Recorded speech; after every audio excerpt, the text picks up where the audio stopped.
আমাদের ছোট্টকালে আমরা দেখেছি প্রত্যেক বাড়িতে কাছারি ছিল একজন হুজুর, তালবে আলিম ছিল, ঠিক কিনা বলেন? এখন কাছারিয়ে নাই, তালবে আলিম থাকবে কোথায়, ঠিক কিনা বলেন? এরপরে প্রত্যেকটা গ্রামে মহল্লায় ফুরকানিয়া মাদ্রাসা ছিল, হুজুরে ঢুলে ঢুলে পড়াইতেন, আর ছেলেরা মেয়েরা একদিকে বসে তারাও ঢুলে ঢুলে পড়তো। সকালে কোনো বাড়ির দরজা দিয়ে যাওয়ার সময় দেখবেন বাড়ির বুড়িয়া এক চোখ কানা, একটা থুরথুরে বুড়ে, চশমা একটা পুরান দাদার কাল্লা, চশমার ঠ্যাং একটা ভেঙে গেছে, এটারে সুতা দিয়া বাঁধছে, আরেক ঠ্যাং ঠিক আছে। এই চশমা চোখে দিয়ে বুড়িয়ায় কোরআন শরীফ পড়ে ছিল না বোধ হয়। এরপরে সকাল 7টা 8টায় যদি গ্রামের রাস্তা দিয়ে বাইর হইতেন, এখানে এক দঙ্গল, এখানে এক ঝাঁক, ওই যে বাঁশের তৈরি রিয়াল বানাইতো, বাঁশের তৈরি, বুড়িয়ারা কইতে পারবে, বাঁশের তৈরি এই রিয়াল, কায়দা, আমপাড়া, সেপারা, এগুলো এটার বগলের তলে নিয়ে নামাজে চিনি একটা মাথার দিয়ে রাস্তায় রাস্তায় যেদিকে যাবেন বাচ্চারা কোরআন শিখতে গেছে এখন ঘরে যায়, কোরআন শিখতে গেছে এখন ঘরে যায়। আছে আছে কিছু? কিচ্ছু নাই। এই অবস্থা চলতে পারে না। আমাদের ঈমান যত দুর্বল হচ্ছে, আমাদের খানা খাদ্য তত দুর্বল হচ্ছে। আমরা ঈমানের জগৎ, কোরআনের জগৎ থেকে যত দূরে সরছি, আল্লাহর নিয়ামতের স্বাদ ঘ্রাণ এটা তত আমাদের থেকে দূরে সরে গেছে, ঠিক কিনা? পদ্মার ইলিশের সেই ঘ্রাণ আসে বোধ হয়। পদ্মার ইলিশ বাদ দেন, দাম বেশি, সবাই কিনতে পারে না। আগের মুগ ডাইলের ঘ্রাণ, শিমের বিচির ঘ্রাণ, যেই জিনিস এমন একটা ঘ্রাণ ছিল, স্বাদ ছিল, মজা ছিল, এগুলোর মধ্যে ফিটনেস ছিল, ভিটামিন ছিল, এখন কিচ্ছু নাই, সব হাইব্রিড, সব হাইব্রিড। তরকারি খাইলেও লাভ হয় না, কারণ আগের সেই ফিটনেস, যার জন্য আজকালকের বাচ্চা এগুলো হাইব্রিড। এগুলারে ঠেললে কদ্দূর যায়, আবার দাঁড়িয়ে থাকে, আবার ধাক্কা দিলে কদ্দূর যায়। কিন্তু আমরা যখন শিশু ছিলাম, আপনারা যখন শিশু ছিলেন, হাইব্রিড ছিলেন নাকি? এখন খানাও হাইব্রিড, ছেলে পেলেও হাইব্রিড। আর দেশি মুরগা একটা দেখেন, পুরা বাড়ি দৌড়াইয়া মুরগাইটারে ধরেন, ধরেন পারবেন না। কিন্তু ফার্মের মুরগা, আজকালের ছেলে পেলে বাচ্চারা ঠিক ফার্মের মোরগ হয়ে গেছে। তাদের শক্তির মতো শক্তি বলতে যেটা কিছুই নেই, সব হারিয়ে গেছে। এটাই কোরআনে পাকের বৈশিষ্ট্য। দেখুন, বিসমিল্লাহির রহমানির রহিম, এটা পবিত্র কোরআনের প্রথম আয়াত নাকি? নাকি এটা শুধু বিসমিল্লাহ? সূরা নামলে দেখুন, ইন্নাহু মিন সুলাইমানা ওয়া ইন্নাহু বিসমিল্লাহির রহমানির রহিম। তাহলে এটা কোরআনের শুরুতে শুধু বিসমিল্লাহ নয়, এটা কোরআনের মাঝখানের একটা আয়াত। তাহলে কোরআনের শুরুতে প্রথম আয়াত বিসমিল্লাহির রহমানির রহিম, আর পবিত্র কোরআনের শেষ আয়াত মিনাল জিন্নাতে ওয়ান নাস। প্রথম আয়াত বিসমিল্লাহির রহমানির রহিম, বিসমিল্লাহর প্রথম অক্ষর বা, আর মিনাল জিন্নাতে ওয়ান নাস কোরআনের শেষ অক্ষর সিন। তাহলে কোরআনের প্রথম অক্ষর বা, শেষ অক্ষর সিন, এই দুইটা মিলান, লাগান, একত্র করেন, কি হয়? বাস অর্থ কি? শেষ, কমপ্লিট, আর দরকার নেই, কাফি, পরিপূর্ণ, এনাফ। মানুষের জীবনের জন্য যত কিছু, যা কিছু দরকার, এই বা আর সিনের মাঝখানে আমি আল্লাহ তোমাদের জন্য দিয়ে দিয়েছি। নূহ আলাইহিস সালাতু ওয়াস সালাম, তিনি প্রথম মানুষ, প্রথম নবী। আদম আলাইহিস সালাতু ওয়াস সালামের 10ম প্রজন্ম, 10th জেনারেশন। আদম আলাইহিস সালাম থেকে নূহ পর্যন্ত মানুষের 10টা সিঁড়ি। আমি কি বুঝাতে পেরেছি? সিঁড়ি, ধাপ। তো আদম আলাইহিস সালাম থেকে নূহ আলাইহিস সালাম পর্যন্ত এই 10 ধাপ, 10 সিঁড়ি, 10 জেনারেশন। এই সময় দিন ছিল সীমিত, সীমাবদ্ধ, অল্প কিছু। নূহ আলাইহিস সালাম, যাকে বলা হয় আদমের স্বামী, দ্বিতীয় আদম, নূহ আলাইহিস সালাম, তিনি ছিলেন এই মানব ইতিহাসে সর্বপ্রথম নবী এবং রাসূল। আদম ছিলেন নবী, আদম থেকে নূহের আগ পর্যন্ত সবাই ছিলেন নবী। নবী বলা হয় কাকে? যাকে আল্লাহ একটা নির্দেশ দিয়ে বলেছেন তুমি ওই এলাকায় যাও, সেখানে গিয়ে আমার বান্দাদেরকে দিন শিখাও, দিনের কথা বলো। সঙ্গে কোনো কিতাব, কোনো গ্রন্থ কিচ্ছু দেন নাই, শুধু অর্ডার, অর্ডার ইজ অর্ডার, তুমি ওই এলাকায় যাও, এগুলা করো। রেসালা, কেতাব, কোনো সার্কুলার, কোনো লিখিত বাণী, আর সামনের জন্য কোনো ওহী পথ নির্দেশনা এগুলোও দেননি, শুধু একটা নির্দেশ, ওই এলাকায় যাও। তাহলে আদম থেকে নূহের আগ পর্যন্ত সকল নবী ছিলেন শুধু নবী। নাবাউন শব্দ থেকে নবী। কোরআনে হাকিমের 30 পারার প্রথম সূরাটা সূরায়ে নাবা। নাবাউন আরবি শব্দ, এর বাংলা হলো সংবাদ, বার্তা। ইংরেজিতে মেসেজ, মেসেজ, আর ফার্সিতে, উর্দুতে, আরবিতে খবর, খবর। নাবা মানে খবর। তাহলে আদম থেকে নূহের আগ পর্যন্ত যত আম্বিয়া কেরাম তারা মেসেজ নিয়ে এসেছেন, আল্লাহর একটা নির্দেশ, এইভাবে করো। আর নূহ আলাইহিস সালাম তিনি একদিকে নবী আর একদিকে প্রথম কিতাব গ্রন্থধারী রাসূল, যাকে আল্লাহ নবুয়ত দিয়েছেন, নির্দেশ। নবুয়তটা নির্দেশ, আর রিসালাটা হলো লিখিত গ্রন্থ, ওহী, যে এই নির্দেশের ভিতরে, এই নির্দেশের আলোকে তুমি জমিনের ওই অংশে আমার এই নির্দেশগুলো পালন করার জন্যে মানুষদেরকে বলো, মানুষদেরকে শিক্ষা দাও। সকল নবী কিন্তু রাসূল ছিলেন না। কথাটা একটু চিকন, একটু বুঝার চেষ্টা করেন।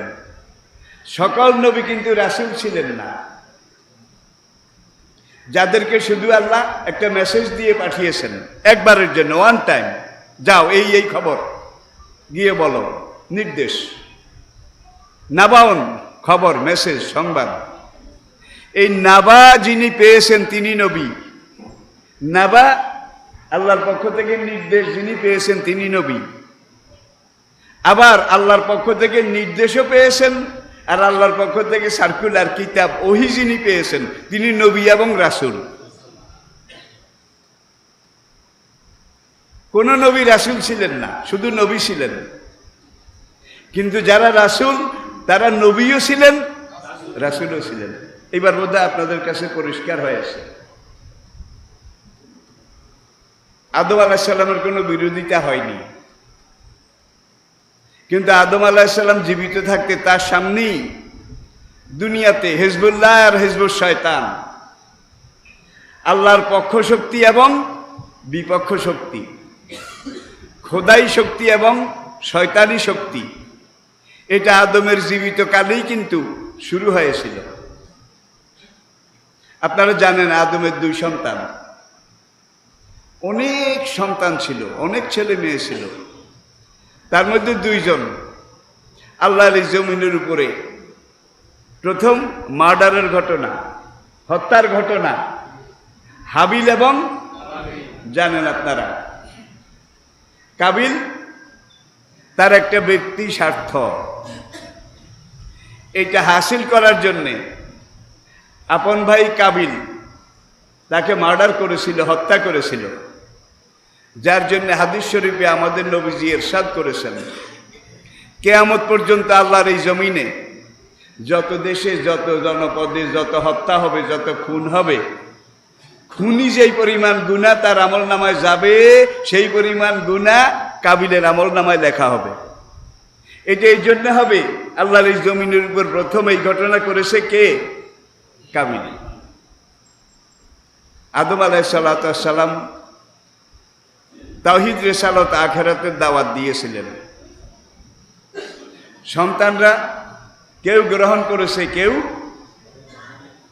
হাবিলেরা গ্রহণ করেছে, কাবিলেরা গ্রহণ করেনি। তবে তারা আদম আলাইহিস সালামের বিরোধিতা করেনি।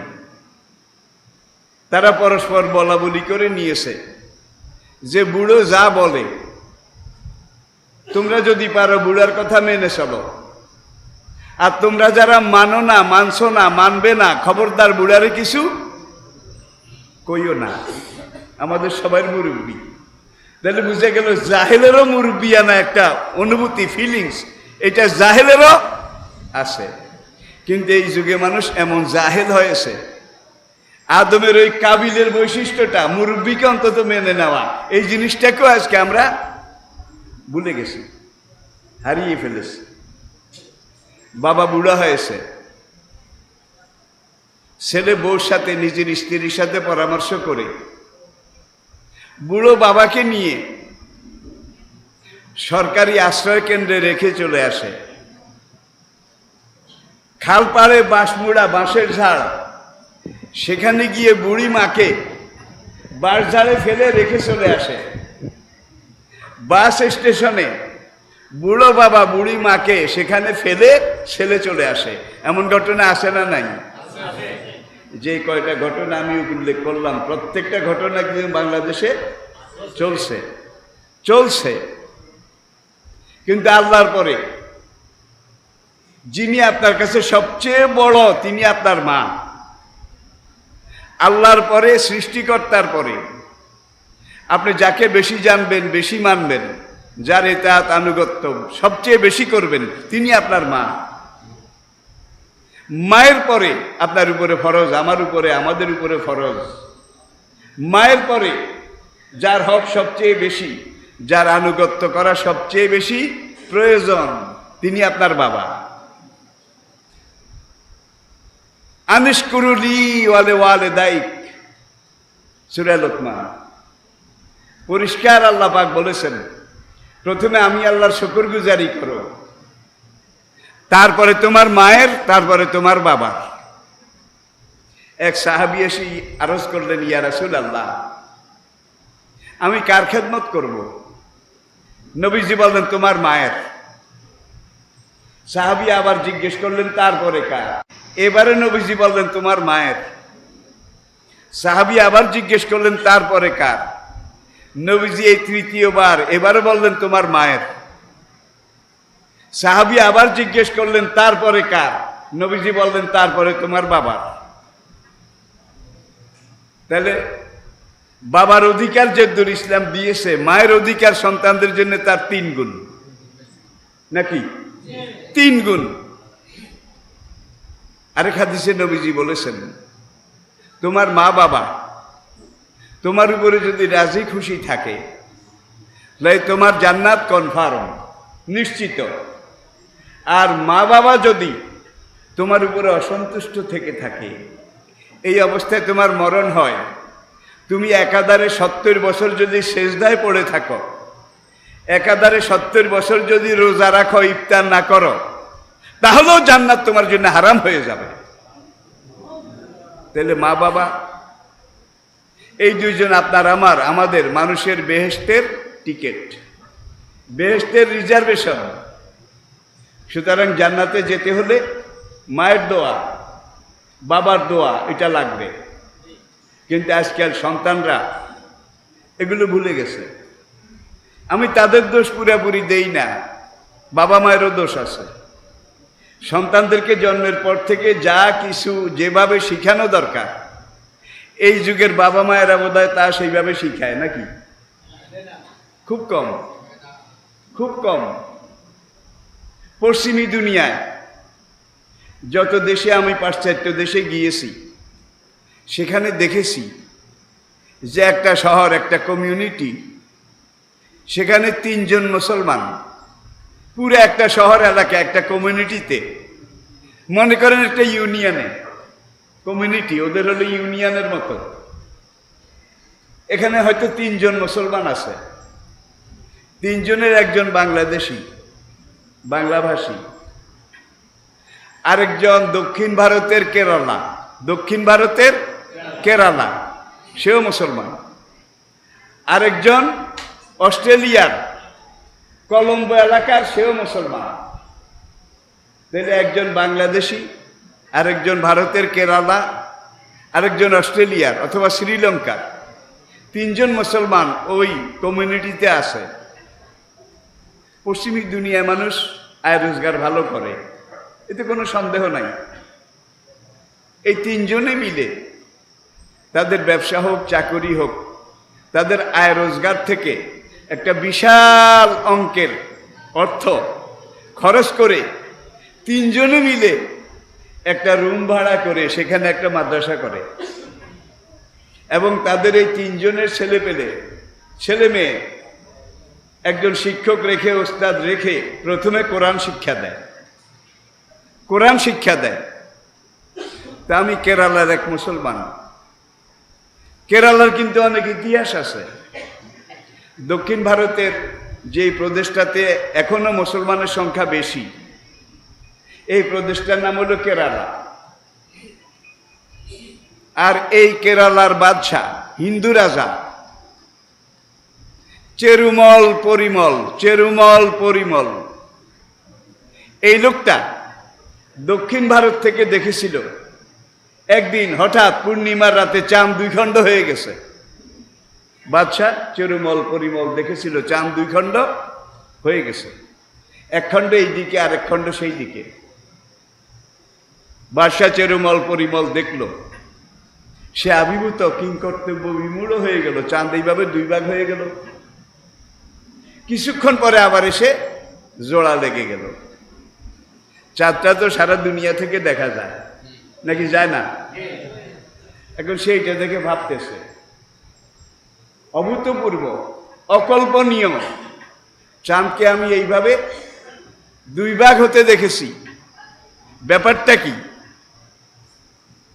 ঠিক সেই সময়ে মুসলমানরা মক্কা থেকে হিজরত করে যখন মদিনা চলে গেলেন, মদিনা যাওয়ার অব্যবহিত পূর্বে মক্কার একদল যুবক তরুণ মুসলমান, তারা মক্কার জালেমদের, কাফেরদের, মুশরিকদের জুলুমে নির্যাতনে ক্ষত বিক্ষত, রক্তে রঞ্জিত, জর্জরিত হয়ে পশ্চিম দিকের লোহিত সাগর পার হয়ে, লোহিত সাগরের পশ্চিম পাড়ে আফ্রিকার একটা দেশ হাবশা, আবিসিনিয়া, সেখানে হিজরত করেছিল। এটা তো আপনারা জানেন।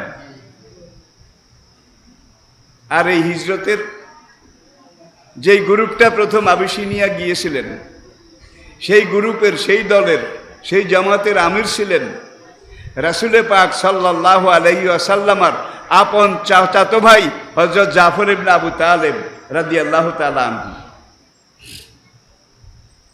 তাদের কি অপরাধ ছিল? মক্কাতে যারা ইসলাম গ্রহণ করেছে, ইসলাম মেনেছে, ইসলামের পথে চলেছে, ইসলামের কথা বলেছে, না এর চেয়ে বেশি কিছু, এটুকিত। কিন্তু তাদেরকে মক্কা জায়গা দেয়নি, স্থান দেয়নি। শুধু স্থান দেয়নি, জায়গা দেয়নি এইটা না, বরং তাদেরকে মেরে মেরে এত নির্যাতন করেছে, সাহাবায়ে কেরামের অনেকের শরীরে চামড়া ছিল না। বেলালের শরীরে, আম্মার ইবনে ইয়াসির রাদিয়াল্লাহু তাআলা আনহুর শরীরে, সোহাইব রাদিয়াল্লাহু তাআলা আনহুর শরীরে চামড়া তো অনেক জায়গায় ছিল না, অনেক জায়গায় বড় বড় গর্ত ছিল, গোশতও ছিল না, বাইরে থেকে হাড্ডি দেখা যেত। ওই যে একবার আগুনে শোয়ায় জ্বলন্ত কয়লার উপরে, বুকের উপরে, পিঠের উপরে পাথর চাপা দেয়, এই আগুনে জ্বলতে জ্বলতে প্রথমে চামড়া, তারপরে গোশত, তারপরে পুড়তে পুড়তে হাড্ডিতে গিয়ে লেগেছে। তাদের শরীরে এত বড় বড় গর্ত ছিল। মদিনার জীবনে দেখা গিয়েছিল তাদের ছোট ছোট বাচ্চারা, নাতি নাতকুর, তারা ওই নানা বা দাদা, বেলাল যখন বুড়ো হয়ে গেছে, সোহাইব বুড়া হয়ে গেছে, তাদের এই গর্তের মধ্যে আঙ্গুল দিয়ে খেলা করত, আঙ্গুল ঢুকাইয়া দিত। সেখানে হযরত সাদ ইবনে আবু ওয়াক্কাস রাদিয়াল্লাহু তাআলা আনহু, নামটা আপনি শুনেছেন? মদিনার জীবনে ইসলামের যেই কয়জন চিরবিজয়ী সিপাহসালার সেনা কমান্ডার, সেনাপতি ছিলেন সাদ ইবনে আবু ওয়াক্কাস, তাদের মধ্যে অন্যতম। এই সাদ ইবনে আবু ওয়াক্কাস রাদিয়াল্লাহু তাআলা আনহু তার কয়েকজন সঙ্গী নিয়ে কেরালা এখানে আসলেন। কেরালা দক্ষিণ ভারতের। এখানে এসে যখন বাদশাহ পেরুমলের সাথে দেখা করলেন, তখন বাদশাহ চেরুমল জিজ্ঞেস করলো যে আমি আজ থেকে এত মাস এতদিন আগে একদিন রাতে দেখেছি 4টা 2 খণ্ড হয়ে গেছে। কিছুক্ষণ 2 খণ্ড 2 দিকে ছিল, এক খণ্ড সাফার উপরে, আরেক খণ্ড মারোয়ার উপরে, তারপরে আবার এসে একত্র হয়ে গেছে। তখন এই সাহাবারা বললেন, এই চাঁদ যে 2 ভাগ 2 খণ্ড হয়েছে এটা কোরআনে আছে। ওহির মাধ্যমে আল্লাহ পাক উল্লেখ করেছেন সূরা কামার, ইকতারাবাতি সাআত ওয়া আনশাক্কাল কামারু ওয়াইয়ারাও আয়াতান ইউরিদু ওয়া ইয়াকুলু সিহরুম মুস্তামার। যে আবু জাহেলরা বলেছিল, মুহাম্মদ তোমার সাথে তো আমাদের ঐক্যমত হচ্ছে না, মিল হচ্ছে না,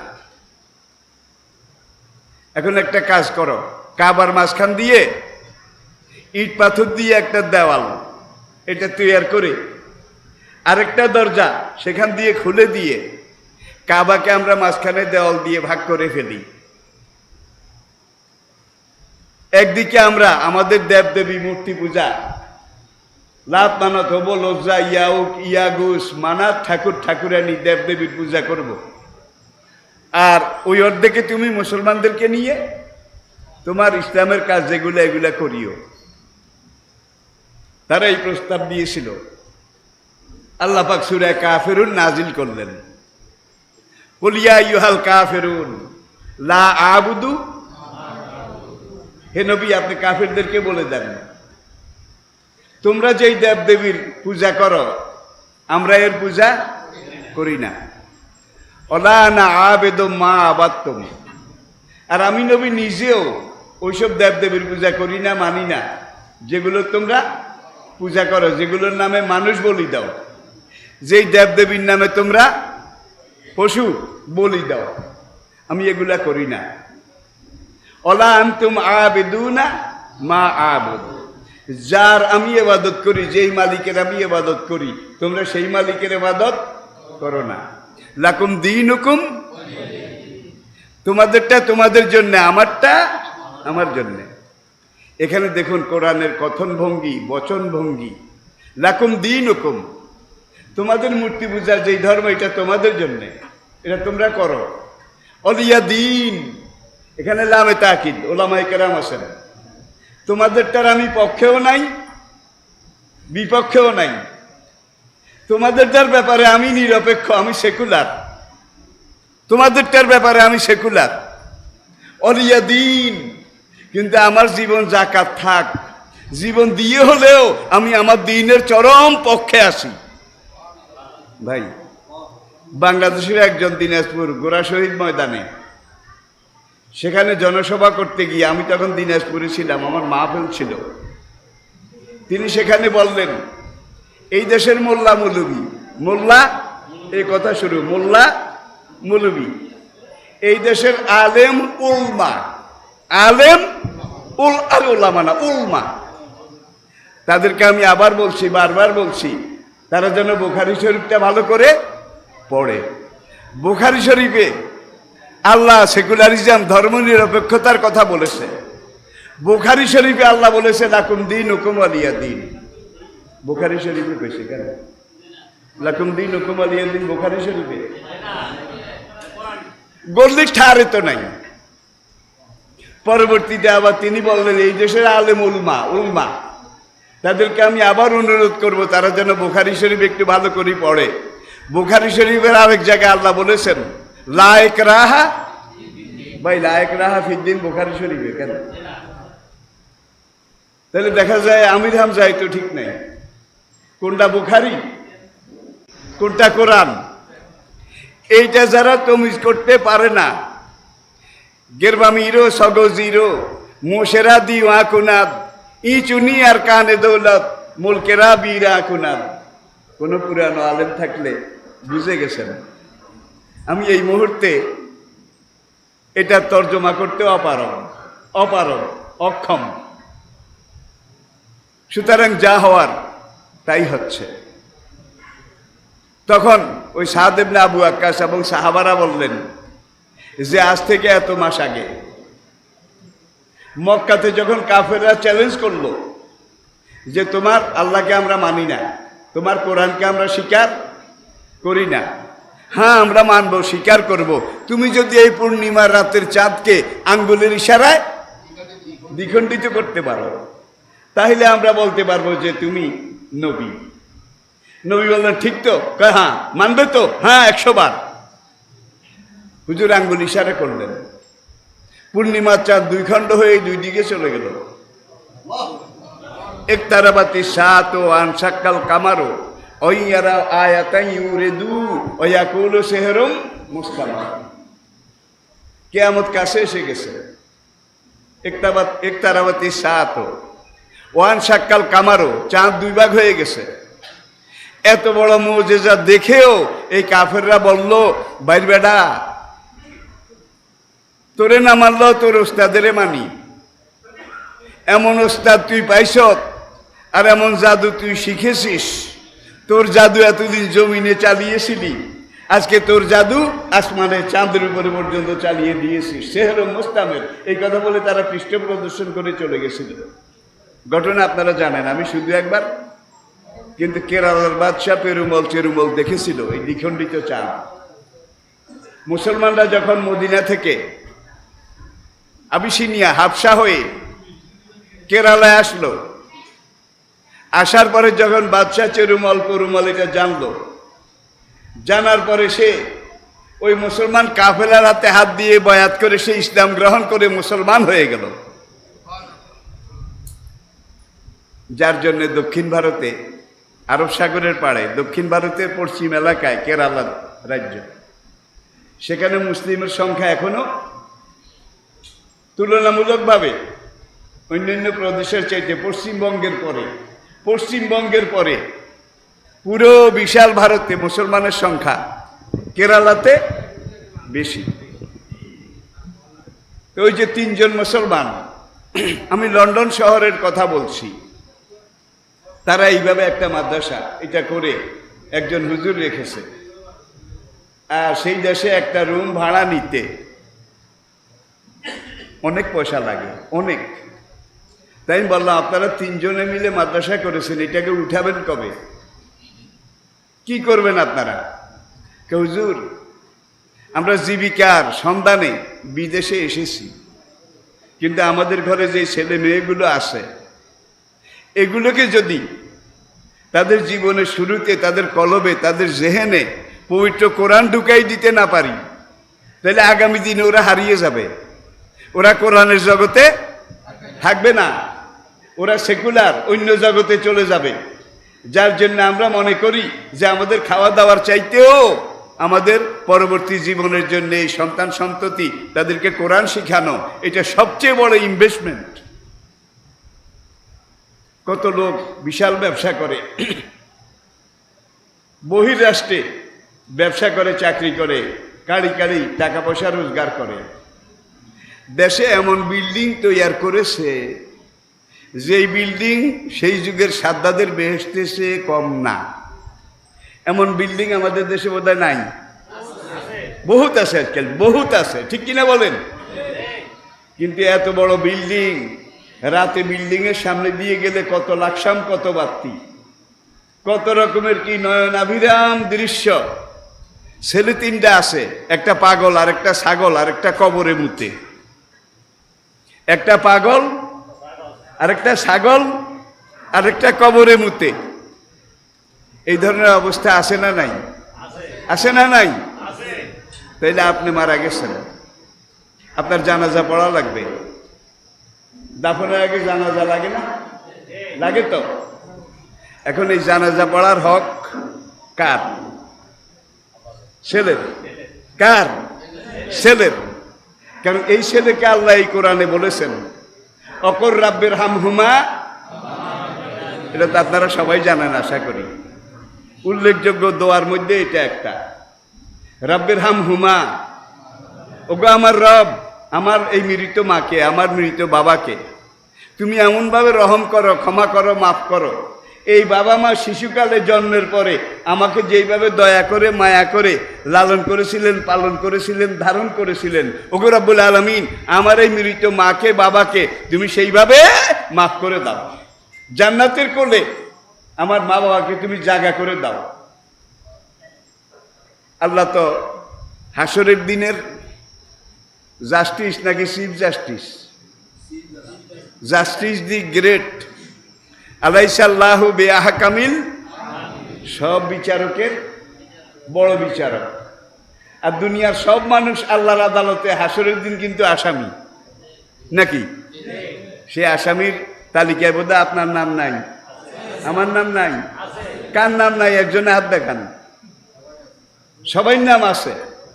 এবং আপনাকে হাসরের মাঠে এই আসামির কাঠগড়ায় দাঁড়াতে হবে। এই আদালত, এই বিচার কক্ষ, এটাকে ফেস করতে হবে, মোকাবিলা করতে হবে।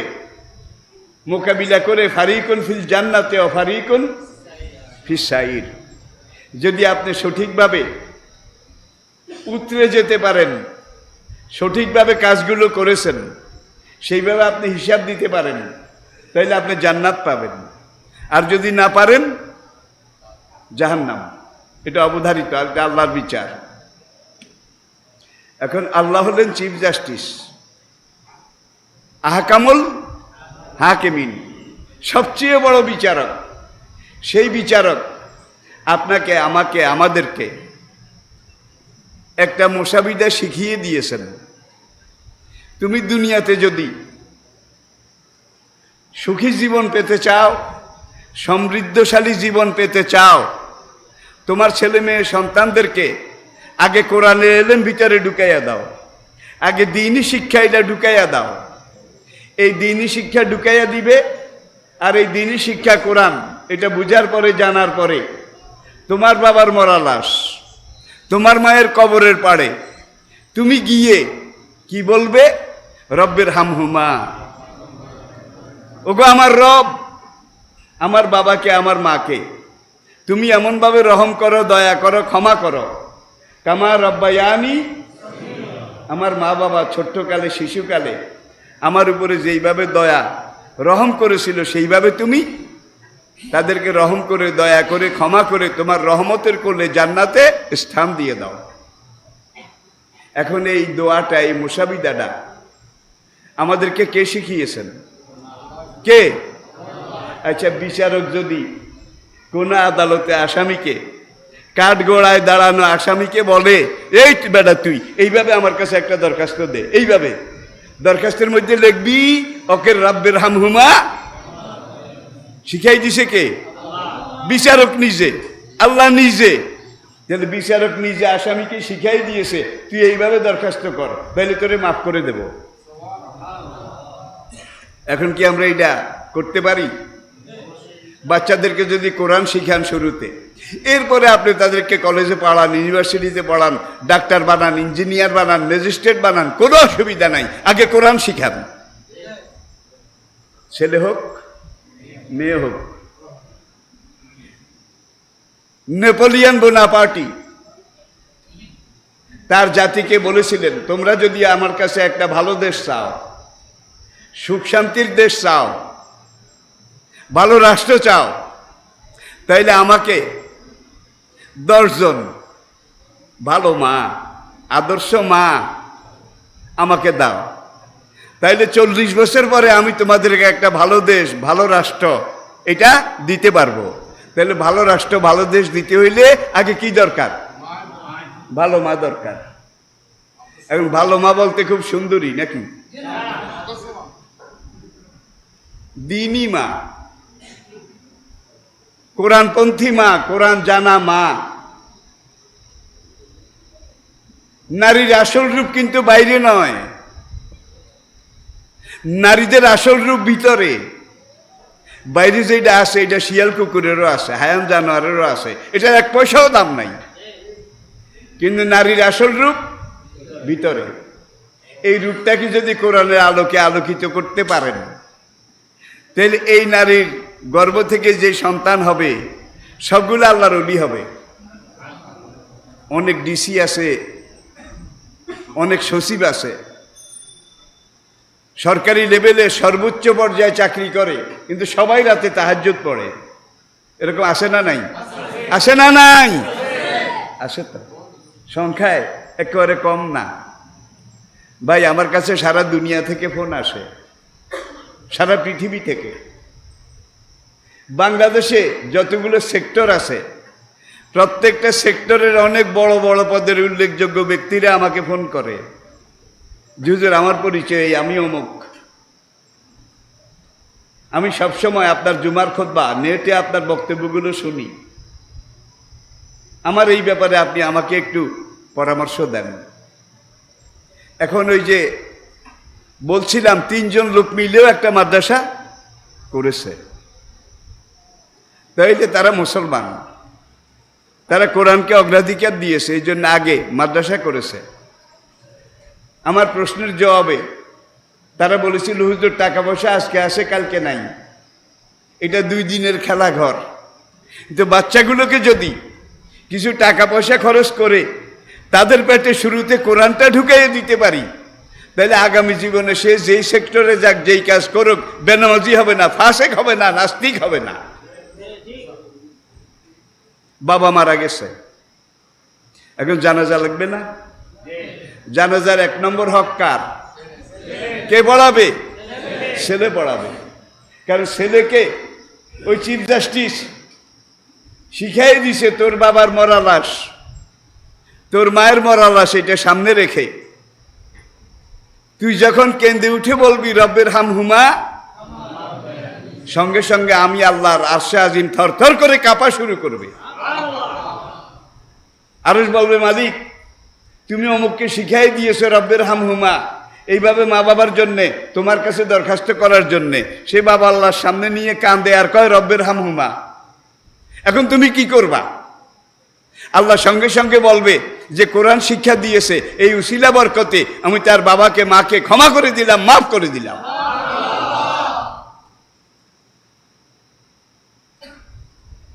জায়গা জমি বিক্রি করে আমরা সন্তানদেরকে লেখাপড়া শিখাই নাকি?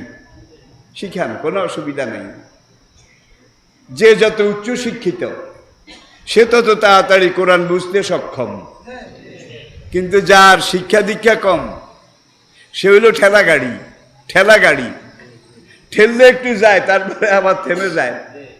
কিন্তু যে শিক্ষিত, উচ্চ শিক্ষিত, সে হলো একটা বুলেট ট্রেন। Bullet train. সে কোরআনের একটা আয়াত পড়লে, দুনিয়ার দিকে তাকান, বর্তমানে মুসলমান আর ইসলামের বিরোধিতা সবচেয়ে বেশি হচ্ছে। সবচেয়ে বেশি মুসলমানদেরকে শহীদ করা হচ্ছে। সত্যিকার দিনদার যারা মুসলমান, যারা দায়ী আল্লাহ, মুসলমানদের মধ্যে যারা দ্বীনের দায়ী, দ্বীনের রায়, দ্বীনের নকিব, তাদের উপরে জুলুম সবচেয়ে বেশি। শুধু অমুসলিম কাফেরের দেশে নয়, মুসলিম দেশগুলোতেও নির্যাতন কাদের উপরে বেশি? যারা দিন মানে, দিন জানে, দিন কায়েম হওয়ার কথা বলে, তাদের উপরে নির্যাতনটা বেশি। এইভাবে সারা দুনিয়াতে দেখেন, বর্তমান বিশ্বে যতগুলো যুদ্ধ হইতেছে সবগুলো যুদ্ধ কিন্তু মুসলমানদের দেশে। কি? সিরিয়া যুদ্ধ, ইরাকে যুদ্ধ, ইয়ামনে যুদ্ধ, কাশ্মীরে যুদ্ধ, ফিলিস্তিনে যুদ্ধ। আচ্ছা, অমুসলমানদের একটা দেশে যুদ্ধ চলছে, দেখান একটা দেশে। যুদ্ধের অস্ত্র কিন্তু তারা বানায়, সব অস্ত্র তারা বানায়। বানাইয়া বানাইয়া তাদের কোন অস্ত্রের হ্যান্ডম কদ্দুর, হ্যান্ডম, এটা পরীক্ষা করার জন্য মুসলমান দেশে এক দলের সাথে আরেক দল যুদ্ধ লাগাইয়া দিয়া তাদের অস্ত্রগুলা পরীক্ষা করে কোনটায় কদ্দুর যায়। আমেরিকা রাশিয়ার সাথে কোনোদিন যুদ্ধ করবে না, চায়নার সাথেও করবে না, জার্মানি ব্রিটেন তাদের সাথেও করবে না। কিন্তু ইরাকে দরকার হলে 20 বছরও যুদ্ধ করবে নাকি? সিরিয়াতে যুদ্ধ করবে, ইয়ামনে যুদ্ধ করবে, ডাইরেক্ট অথবা ইনডাইরেক্ট করে কিনা বলেন? আফগানিস্তানের দিকে তাকান। রাশিয়া প্রথম তাদের সাথে যুদ্ধ করেছে 10 বছর। তখনকার রাশিয়া সোভিয়েত ইউনিয়ন 1980 থেকে 1990, 81 থেকে 90, 10 বছর আফগান মুসলমানদের সাথে যুদ্ধ করে রাশিয়া ভেঙে টুকরা টুকরা হয়ে গেছে। এখন আর সোভিয়েত ইউনিয়ন নাই, এখন কি? রাশিয়া বাকি দেশগুলা, এবং যেই দেশগুলা ভাগ হয়ে আলাদা হয়ে চলে গেছে তার মধ্যে 13টা মুসলমান দেশ। রাশিয়ার সোভিয়েত ইউনিয়নের পতনের পরে যারা স্বাধীন হয়েছে, উজবেকিস্তান, কাজাকিস্তান, তুর্কমেনিস্তান, এই থেকে শুরু করে 13টা মুসলমান দেশ স্বাধীন হয়ে গেছে। রাশিয়া মুসলমানদের মায়ের খেয়ে 10 বছর যুদ্ধে পরাজিত হয়ে চলে গেছে। তার আমও গেছে, সালাও গেছে। রাশিয়ার পরে আমেরিকা 1 নম্বর সুপার পাওয়ার, তারা আফগানিস্তান দখল করলো। 20 বছর পাগড়িওয়ালা, দাঁড়িওয়ালা, কালা জুব্বাওয়ালা মৌলবীদের লগে আমেরিকা যুদ্ধ করলো। আমেরিকার এই যুগের সবচেয়ে লেটেস্ট সর্বাধুনিক মারণাস্ত্র, ক্ষেপণাস্ত্র কোনটা না আছে? আফগানিস্তানের ওদের কিচ্ছু নাই। 20 বছর যুদ্ধের পরে আমেরিকাও, তাহলে বোঝা গেছে মুসলমানদের সাথে যুদ্ধ করে পারা এটা এত সহজ নয়। অস্ত্র না থাকলেও ইমানের অস্ত্রে তারা বলিয়ান, আল্লাহর শক্তিতে তারা শক্তিমান, ঠিক কিনা বলেন? তালেবানরা কিন্তু বর্তমানে ভুল করতেছে, কিছু ভুল, এগুলা করা উচিত নয়, এখনো সময় আছে। পুরা দুনিয়া যেইভাবে চায় সেইভাবে একটা ব্যাপক ভিত্তিক সরকার গঠন করা দরকার। আন্তর্জাতিক দুনিয়া যেইভাবে চায়, ভালো না লাগলেও এইভাবে সরকার গঠন করা দরকার। শাসনটা তো তারা করবে নাকি? শাসনটা তো তারা করবে, তাহলে স্বীকৃতি তাড়াতাড়ি পাওয়া যাবে। অমুসলমান কোনো দেশ সহজে স্বীকৃতি দেবে না। আর মুসলমান দেশ যেগুলো স্বীকৃতি দিতে রাজি আছে ওদের ভয়ে স্বীকৃতি দেয় না। আমরা যদি এখন তালেবানকে স্বীকৃতি দেই তাহলে আবার আমাদের কোন বিপদ হয়, ঠিক কিনা বলেন? সেখানে এখনো ইমানের পরীক্ষা চলছে। কথাটা এই জন্য বলেছি, প্রিয় ভাইয়েরা, কোরআন শিক্ষা দরকার আছে। ঘরে ছিল সেফা শুটকি, কাঁচা মরিচের ধন্যপাতা দিয়ে ভর্তা। এই চেপা শুটকির ভর্তা আর রুটি, চেপা শুটকির ভর্তা আর পান্তা ভাত, এটা এনে আপনার সামনে দিল। আপনার পেটটা কিন্তু এখন কিচ্ছু নাই, একেবারে খালি। এই খালি পেটে আপনি ওই পান্তা ভাত দিয়ে, রুটি দিয়ে, চেপা শুটকির ভর্তা দিয়ে আপনি খাইলেন। খাওয়া যখন শেষ, হাত ধুইতে যাবেন, এমন সময় আপনার এক আত্মীয় বাড়ি থেকে, সেখানে কোনো একটা অনুষ্ঠান ছিল, বড় বড় টিফিন ক্যারিয়ারে করে মুরগির রান, থান, কারি, খাসির গোস্ত, গরুর গোস্ত, ফিস্ট, রোস্ট, একেবারে টিফিন ক্যারিয়ার ভর্তি। আপনি কিন্তু আগে চেপা শুটকি দিয়ে পান্তা ভাত খেয়েছেন। এবার আপনার বিবি টিফিন ক্যারিয়ার খোলে, দাও এক টুকরা, এখান থেকে এক টুকরা। খাইতে খাইতে ফিডিংয়ের উপরে ওভার ফিডিং একেবারে এই পর্যন্ত, পুরা টাঙ্কি, ফালাউলা এজা বালাগাতিল, এই পর্যন্ত বোঝাই। সারাদিন আপনার ঢেক উঠবে কোনটার? ঢেক কোনটার? কে? শুটকিতে একবারে নিছে। আর শুটকির উপরে এত কোরমা পোলাও, এত বিরিয়ানি, এত কারি, এত রেজালা, এত ফিস্ট, এত রোস্ট শুটকির উপরে লোড করলেন, কিন্তু একটারও ঢেক উঠে না। ঢেক উঠে কোনটার? কারণ আপনার পেটটা একেবারে খালি ছিল, কিচ্ছু ছিল না, কোনো খাদ্য ছিল না।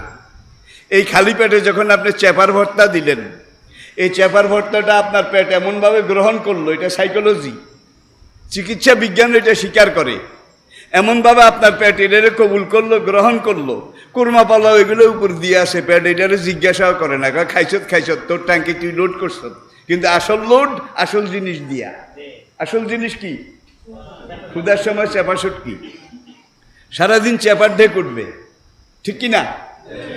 আপনার বাচ্চা যেগুলো এখনো ছোট, মুরু সিবিয়ানাকুম বিসসালাতি ইযা বালাগু সাবআ, তাদের বয়স যখন 7 বছর হয়ে যায় আগে কোরআন শিখাও, আগে দিন শিখাও, নামাজ শিখাও। এখন আপনি তাদেরকে আগে কোরআন শিখান। আমাদের ছোট্টকালে আমরা দেখেছি প্রত্যেক বাড়িতে কাছারি ছিল একজন, হুজুর তালবে আলিম ছিল, ঠিক কিনা বলেন? এখন কাছারিয়ে নাই, তালবে আলিম থাকবে কোথায়, ঠিক কিনা বলেন? এরপরে প্রত্যেকটা গ্রামে মহল্লায় ফুরকানিয়া মাদ্রাসা ছিল, হুজুরে ঢুলে ঢুলে পড়াইতেন, আর ছেলেরা মেয়েরা একদিকে বসে তারাও ঢুলে ঢুলে পড়তো। সকালে কোনো বাড়ির দরজা দিয়ে যাওয়ার সময় দেখবেন বাড়ির বুড়িয়া এক চোখ কানা, একটা থুরথুরে বুড়ে, চশমা একটা পুরান দাদার কাল্লা, চশমার ঠ্যাং একটা ভেঙে গেছে, এটারে সুতা দিয়া বাঁধছে, আর এক ঠ্যাং ঠিক আছে। এই চশমা চোখে দিয়ে বুড়িয়ায় কোরআন শরীফ পড়ে, ছিল না বোধ হয়?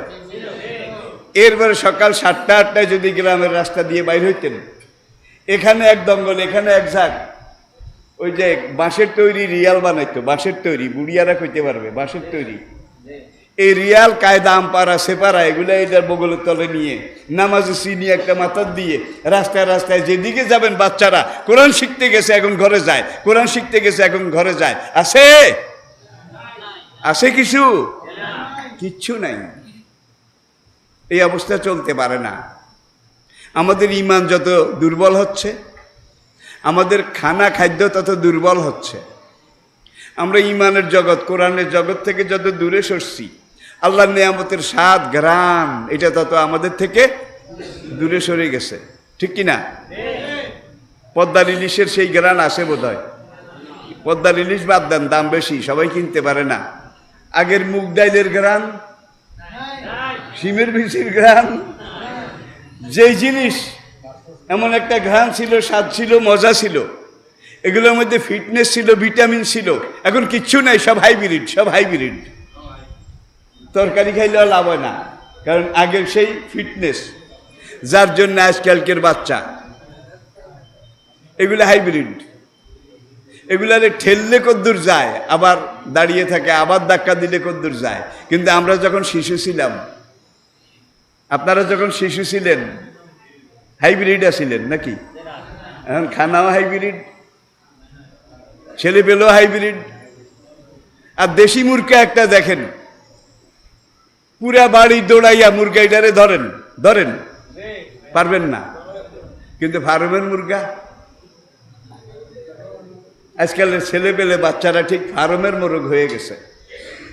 তাদের শক্তির মতো শক্তি বলতে যেটা কিছুই নেই, সব হারিয়ে গেছে। এবারে আসেন শেষ কথা, আপনাদের বোধহয় অসুবিধা হচ্ছে। এশার আজান কয়টায়?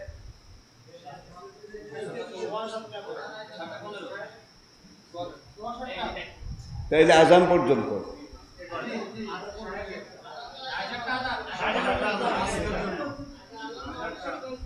আর একটু বাড়াবেন। ধৈর্য ধরতে রাজি আছেন? আচ্ছা, এবার আসুন, এতক্ষণ আমরা কোরআন নিয়ে, আল্লাহ নিয়ে, রাসূল নিয়ে, নবুয়ত নিয়ে, ইসলাম আর মুসলমান নিয়ে কিছু কথা বলেছি। আর এগুলো এমন কথা, গত ১৫০০ বছর পর্যন্ত কোরআনের তাফসির ব্যাখ্যা হইতেছে, হাদিসের তাফসির ব্যাখ্যা হইতেছে ১৫০০ বছর পর্যন্ত। শুধু বাংলাদেশে হয় না, সারা দুনিয়াতে হয়। শুধু বাংলা ভাষায় হয় না, সব ভাষায়। শুধু বাংলাদেশে হয় না, সকল দেশে হয়। শুধু মুসলমানে করে না, খ্রিস্টান ইহুদিরাও করে। উপমহাদেশে প্রথম কোরআনের বাংলা তর্জমা যে করেছে গিরিশচন্দ্র সেন, এটা আপনারা জানেন। গিরিশচন্দ্র সেনের আগে রংপুরের একজন বসুনিয়া মুসলমান, তিনি প্রথম করেছিলেন, কিন্তু সেটা ইতিহাসে জায়গা পায় নাই, পাইছে Girishchandra Sen. Vasco da Gama Portugal থেকে জাহাজ নিয়ে ভারতের কালিকট বন্দরে প্রথম পৌঁছেছিল, যার জন্যে ভাস্কো ডা গামাকে কি বলা হয়? প্রথম ভারত আবিষ্কারক। এর আগে কিন্তু পাশ্চাত্যের কোনো নাবিক ভারত দেখেনি, ভারতেও আসেনি, উড়াজাহাজ তো ছিলই না। আর যে নবীর সময় সাহাবা তাবিন তাবে তাবিনের আমলের কথা বলছি, সেই সময় ইঞ্জিনের জাহাজও ছিল না, তক্তা দিয়ে তৈরি প্যারাক মারা বাদামে চলত। আর বাদামের নৌকা তো এখন নাই, সব ইঞ্জিন, সব ইঞ্জিন। ইঞ্জিনের কালো ধোঁয়া, ইঞ্জিনের বিষাক্ত গরম পানি, এগুলাতে নদীর মাছটা যা আসিল সব সব অংশে বিনাশ হয়ে গেছে, নিশ্চিহ্ন হয়ে গেছে। প্রিয় ভাইয়েরা, তা আমি বলছিলাম আজকের মাহফিলটা সিরাতুন নবী, তাহলে বাচ্চাদেরকে যেভাবে যেভাবে আপনারা সুবিধা মনে করেন, গ্রামের সব মুরব্বীরা একত্র হয়ে একটা মিটিং করেন যে আমাদের বাচ্চাদেরকে সত্যিকারভাবে কোরআন শিখানোর জন্যে, নামাজ কালাম শিখানোর জন্যে মাদ্রাসা থাকলে ভালো। আপনাদের আছে আমি মনে করি, যেটা আছে এটাকে আরেকটু মজবুত করেন। মাদ্রাসা নিজেই যদি লাঠিবধ দিয়ে আনে, মাদ্রাসা নিজে লাঠিবধ দিয়ে আনে, তাহলে এই মাদ্রাসা কিন্তু আপনার বাচ্চাদেরকে হাঁটা শিখাইতে পারবে না। মাদ্রাসা হতে হবে গতিময়, স্মুথ অ্যাজ সিল্ক। এই ধরনের ভালো মাদ্রাসা তৈরি করেন। যদি মাদ্রাসা তৈরি করতে না পারেন, তাহলে আপনি কিভাবে শিখাবেন সেটা আপনার ব্যাপার। মাদ্রাসা এই জন্যে দরকার, আপনি মারা গেছেন, এখন আপনার জানাজার হক আপনার সন্তানের। একটু আগে বলেছি সন্তানকে আল্লাহ মুসাবিদা শিখাইয়া দিছে, তুই এইভাবে দরখাস্ত দে, তাহলে তোর বাবারে আমি রব্বের হামহুমা। এখন ছেলে তিনটা আছে, একটা সারা দিনটা মোবাইল দিয়ে টারে টপ্পা হারে টপ্পা করে, শীতকালে ডবল কম্বলের নিচে বাবা মা যেন না দেখে, কম্বলের নিচেও এই কাম করে নাকি করে না? দিনে করে, রাত্রে করে, সকালে করে, দুপুরে করে। আজকের মোবাইল, আজকের প্রযুক্তি, আজকের আধুনিক বিজ্ঞান আমাদেরকে যা দিয়েছে তার চেয়ে অনেক বেশি আমাদের থেকে নিয়ে গেছে। একজনের বউ আরেকজনের লগে চলে যায়, আসে না নাই? আসে না নাই? আমার কাছে তো সব রকমের মানুষ আসে, হুজুর অমুকের বউ তমুকের লগে সিএনজি ড্রাইভারের লগেও গেছে, নাকি যায় নাই? ছেলে বিদেশে, সেখানে সে চাকরি করে, ব্যবসা করে, বউ আরেকজনের সাথে চলে গেছে। আমাকে কার লগে গেছে? অমুকের লগে। আমাকে কেমনে গেল? হুজুর এখান থেকে গিয়ে কোর্টে বিয়া পড়াইছে, এখান থেকে গিয়ে স্বামীর বাড়ি থেকে গিয়ে 2-3টা বাচ্চা রেখেও চলে গেছে। এরকম বোধহয় নাই? আরে ভাই, কুত্তিও তো এরকম যায় না, কুত্তিও যায় না। বাচ্চার জন্য একটা মায়া থাকে, এগুলা কুত্তির চাইতেও খারাপ। পুরুষগুলা যে ভালো আছে এটা বলা যাবে না, আমি শুধু মহিলাদের কথা বলছি না। যেই পুরুষের সাথে গেছে এটা তো আরেক কুত্তা, ঠিক কিনা? তারও 2-3-4টা বাচ্চা আছে, সে যে আরেকজনের বউ। এই মোবাইলে প্রেম করে, ফেসবুকে প্রেম করে আরেকজনের সাথে চলে গেল।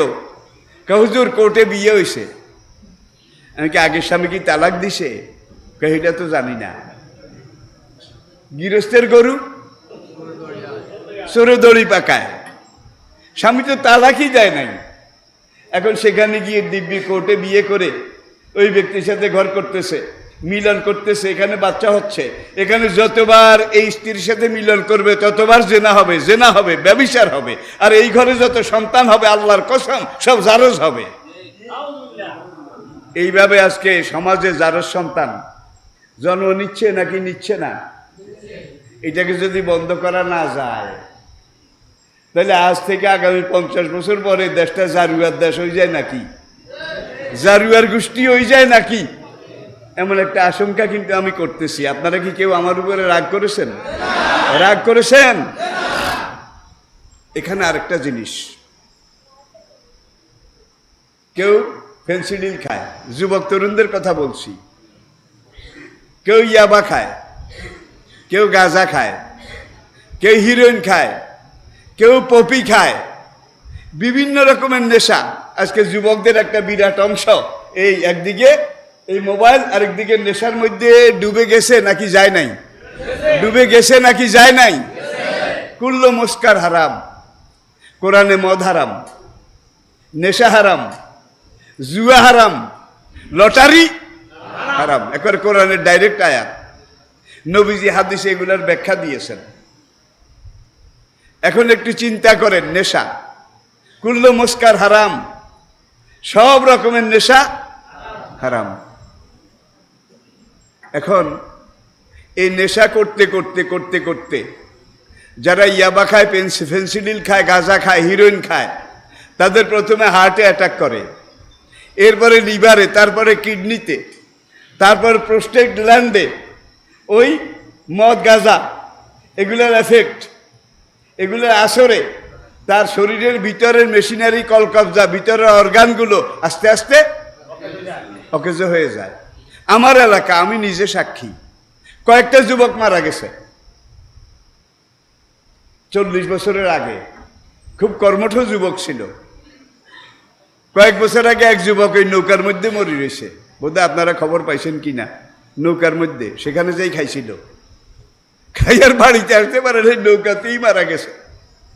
কত রকমের মানুষ আমার কাছে আসে। কিছুদিন আগে এক মহিলা আসলো, এসে বলল, হুজুর আমার ছেলেটার জন্য একটু দোয়া করেন। আল্লাহ, মা কি হয়েছে তোমার ছেলের? বউ থাকে না। বউ থাকে না মানে? দুইটা বউ আনছি, একটার পর একটা, দোনোটা চলে গেছে। এখন আরেকটা খুঁজি, কিন্তু মেয়ের পক্ষ রাজি হয় না। আমি বললাম কারণ কি? ব্যাকে আর হোলার বলে এইটা নাই, মাফ করবেন, আর হোলার বলে। তাহলে বুঝা গেছে এই মদ, ফেন্সিডিল, গাঁজা এগুলা খাইতে খাইতে এগুলার এফেক্টে শুধু তার হার্ট যায় নাই, বাল্ব যায় নাই, লিভার যায় নাই, তার ওই যে আসলটা সেক্সুয়াল পাওয়ার, যৌন শক্তি, এইটাও ধ্বংস হয়ে গেছে। আমার যুবক তরুণ ভাইয়েরা, তোমাদের পয়সা দিয়ে তোমরা খাও, আমার মাথা ব্যথার কোনো কারণ নাই। আগামী দিনে এই দেশ তোমরাই চালাবে। তোমরা যদি কেউ এইভাবে নেশা খেয়ে খেয়ে একটা, এই নেশা খায় যারা, তারা 40-এর আগে অনেকেই কিন্তু ওই এক কিনার বাঁকা হয়ে যায়, রাস্তা দিয়া নিজেরে লইয়া চলতে পারে না, সমাজের লইয়া এরা চলবে নাকি? কেউ দিওয়ানা হয়ে যায়, কেউ পাগল হয়ে যায়। আবার এমনও ঘটনা আছে, এই নেশা যারা করে তাদের যৌন শক্তি, সেক্সুয়াল পাওয়ার, ওই যে বউ 3টা গেছে আরো যায়, তাহলে আর বউ আইনা লাভ কি? তাতে সেই দেয় নাই। মা নিজে আমারে কইছে। আমি চিন্তা করলাম, এই তো আমাদের সমাজ। আমার যুবক ভাইয়েরা, কোনো নেশা খাওয়া যাবে না, ছোঁয়াও যাবে না। মোবাইল প্রয়োজনে ব্যবহার করবা, প্রয়োজন ছাড়া। এই আজকের বিজ্ঞানীরা বলছে এইভাবে মোবাইল রাত বিরাতে সময় অসময় বেশি ব্যবহার করলে ব্রেইন এফেক্ট করে, চোখের কার্নিয়া নষ্ট হয়ে যায়, হৃদয়ে আঘাত করে, শরীরের অর্গানগুলা নষ্ট হয়ে যায়। সুতরাং সব কিছু খানায় শরীর পুষ্ট হয়, সবল হয়, সচল হয়, কিন্তু বেশি খাইলে আবার মরাও লাগে, ঠিক কিনা বলেন? আমার একদল যুবক তরুণ আছে, আপনাদের এলাকা হয়তো নাই। কেউ চুল কাটছে মেসির শার্ট, কেউ চুল কাটছে রোনাল্ডো, কি এরকম যুবক সব এলাকায় আছে, উত্তরবঙ্গে বেশি। কেউ রোনাল্ডো, কেউ মেসি, কেউ নেইমার। আচ্ছা, আগে যুবক ভাইয়েরা মেসির কায়দায়, নেইমারের কায়দায় যারা চুল ছাড়ছ, তোমরা কে কে হাসরের মাঠে নেইমারের পিছে, নেইমারের সাথে উঠতে রাজি আছো? হাত দেখাও। কি মেসির সাথে কে উঠতে রাজি আছো? হাত দেখাও। চুল কিভাবে কাটবা তোমার নবী তোমাকে শিক্ষা দেয় নাই নাকি? তাইলে তোমার চুল তো নবী যেভাবে বলছে, নবীর সাথ দাও, নবীর সাথে উঠবা, নবীর সাথ দাও, নবী যেভাবে শিখিয়েছেন, তাহলে নবীর সাথে জান্নাতে যাইবা। তুমি চুল ছাড়লা এই মেসির মতো, রোনাল্ডোর মতো, আর হাসরের দিন তুমি দোয়া করো, আল্লাহ তুমি হাসরের মাঠে নবীর শাফায়াত আমার নসিব করিও। দূর হতচ্ছাড়া। মান তাসাব্বাহা বিকাউমিন ফাহুয়া মিনহুম, যে যাকে তা আনুগত্য করে, অনুসরণ করে, হাসরের মাঠে সে তার সাথে উঠবে। আমার কথা না, নবীজির কথা, নবীজির কথা। সুতরাং নবীজির শাফায়াত এইটাও পাবে না, নবীজির সুপারিশ এইটাও পাবে না। আজকে তুমি যৌবন আছে, টকবকে জীবন আছে, এটা আল্লাহর দান, এই মেশিনারিগুলো আল্লাহ দিয়েছেন, এগুলাকে তুমি এইভাবে অপব্যবহার করবে। সেই আল্লাহর শক্তি আছে, জীবনের এক পর্যায়ে একদিন মাথা চক্কর দিয়ে তুমি পড়ে যাবে, এইবার তোমাকে তিনজনে ধরিয়ে আনার লাগবো, এরকম ঘটনা বোধহয় নাই? হাসপাতাল নিলে ডাক্তার ডেকে ডেকে বলবে যে লাইফ সাপোর্টে নেওয়া লাগবে। কারণ কি? তার শরীরের যে অর্গান, অঙ্গ প্রত্যঙ্গ একটাও ঠিক মতো কাজ করে না, কারণ ওই নেশায় নেশায় সব কমতে কমতে কমতে কমতে একসময় অফ হয়ে যাবে। তোমরা যদি মরে যাও অকালে, আগামী দিনে এই দেশটা চালাবে কারা? কিছু মরে যাবে, আর কিছু বাঁকা হয়ে যাবে, আর কিছু হাতাল্লা হয়ে যাবে, আর কেউ যৌন শক্তি হারিয়ে বউ চলে যাবে। তাহলে সমাজ সংসার এইভাবে একটা ফাটল আছে নাকি নাই? চলছে নাকি চলছে না? প্রিয় ভাইয়েরা, সিরাতুন নবী, এইবার আসেন আসল কথায়, উপসংহারে। সিন ইয়া রা গোলতে, দুই নক্তওয়ালা গোলতে, সিরাতুন কোরআনের শব্দ। মুসা আলাইহিস সালাম ফেরাউনকে গিয়ে দিনের দাওয়াত দিলেন, তাওহীদের দাওয়াত দিলেন, বাক বিতর্ক, তর্ক বিতর্ক হইল। হওয়ার পরে আল্লাহ মুসা আলাইহিস সালামকে বললেন, কাল আল কেহা ইয়া মুসা, মুসা তোমার হাতের লাঠিটা সামনে ফেলে দাও। ফাল কাহা, মুসা ফেলে দিলেন।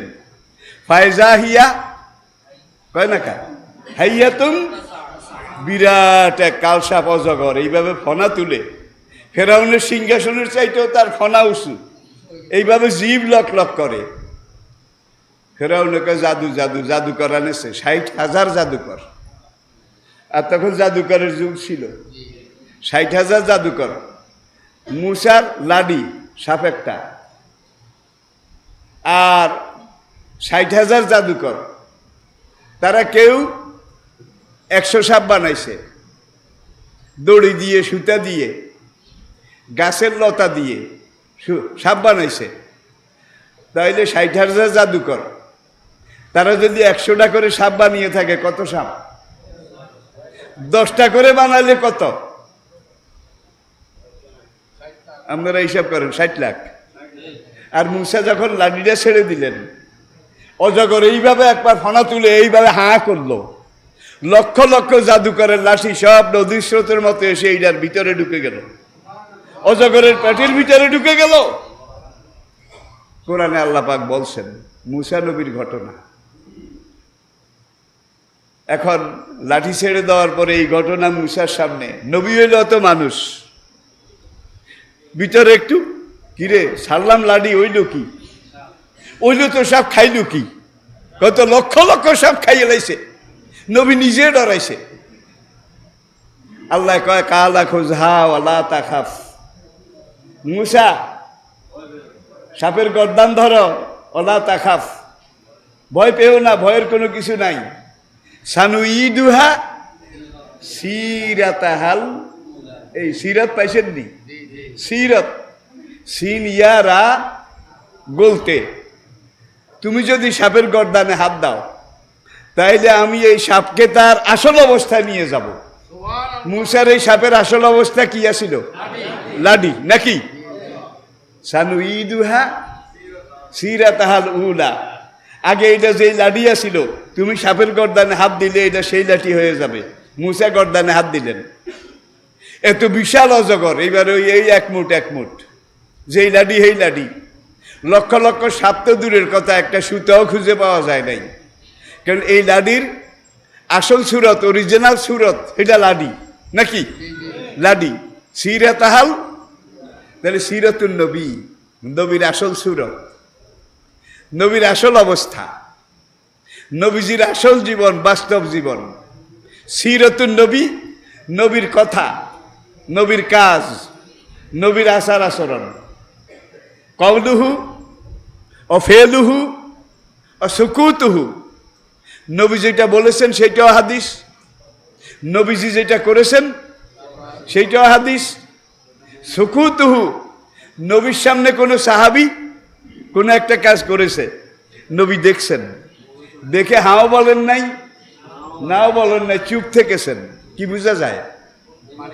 কি 4000 বছর আগের বেদে লেখা আছে মৌনং সন্মতি লক্ষণ, মৌনং সন্মতি লক্ষণ। চুপ থাকলে বোঝা যাবে রাজি আছে। বিয়ের দিন আগদের আগে মেয়ের এজে নামতে যায়, যায় না? এজে নামতে যায় ভাই, সেটাও আরেক কেয়ামত। দাদি যায়, নাদি যায়, ফুফু যায়, খালা যায়। আবার ওইদিকে বরের পক্ষের পুরুষেরাও আসে। আসলে এগুলো একবারে বেদাত, একবারে বেদরকারি। মশলাটা জেনে নেন। মেয়ের পক্ষের, ছেলের পক্ষের মুরব্বীরাও আসে। আর মেয়েটা তো আজকে এমনি জর্জরিত, ক্ষত বিক্ষত, অন্তরের দিক থেকে পুরো অসুস্থ। 16-20 বছর যেই মা বাবার সংসারে ছিল, আজকে ছেড়ে যেতে হবে, সে শুধু কাঁদে।